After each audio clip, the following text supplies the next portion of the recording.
Assalamualaikum warahmatullahi wabarakatuh. Selamat pagi, salam sejahtera untuk kita semua. Shalom, namo buddhaya, salam kebajikan. Baiklah teman-teman, saya Nining Setiawati dan rekan saya Silka Sri Atto. Kami saat ini sedang berada di kebun Bapak Poniran yang berada di Kelurahan Sayo. Ya, di sini kami akan berbincang-bincang bersama Bapak Poniran mengenai tanaman budidaya kakao. Iya, terima kasih. Saya mau bertanya, sejak kapan Bapak mulai bertani di kebun ini? Iya, di lahan ini. Nah, ini lahan saya beli lalu tahun 2001. Saat itu kita orang sudah mulai bertanam coklat lah orang bilang. Nah, jadi kalau mulai bertani itu ya mungkin dari awal itu sudah.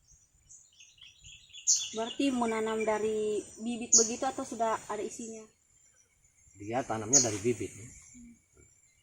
Kalau yang ada isinya itu kayak model-model begini, ini kan sambung. Iya. Ini kan cuma berapa pohon saja. Kalau yang lain-lain itu tanam sendiri. Ya. Dalam budidaya tanaman kakao ini, Pak, apakah Bapak menggunakan pupuk organik, kimia, atau kombinasi, Pak? Untuk sementara ini masih pakai pupuk kimia. Itu pun sedikit-sedikit. Iya. Belum organik juga ada, tapi nggak terlalu fokus ke organik sementara ini. Karena mungkin sumber pupuknya juga belum tersedia toh, karena Iya. cuma mengharap dari kotoran binatang. Itu pun prosesnya agak lama karena melalui fermentasi segala macam, kan tidak bisa kita menggunakan pupuk organik itu langsung begitu. Iya, kan? harus difermentasi. Iya, itu harus melalui proses kan, baru kita kan belum sampai ke situ. Apakah faktor lingkungan dapat mempengaruhi proses perkembangan tanaman yang Bapak sedang kelola ini?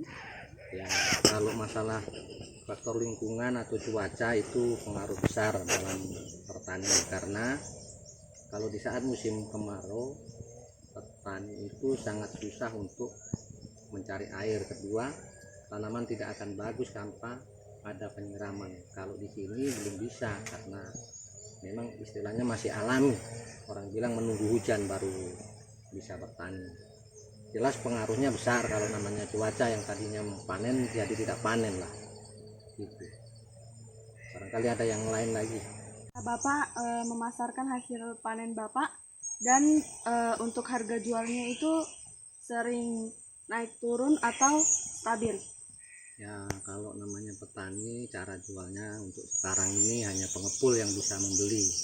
Artinya kita ini tidak bisa memberikan mungkin hasil yang maksimal, tetapi masalah harga untuk sementara ini bagus lah, karena di 2024 petani itu sudah agak lumayan karena dengan harga yang stabil itu, yang tinggi lah.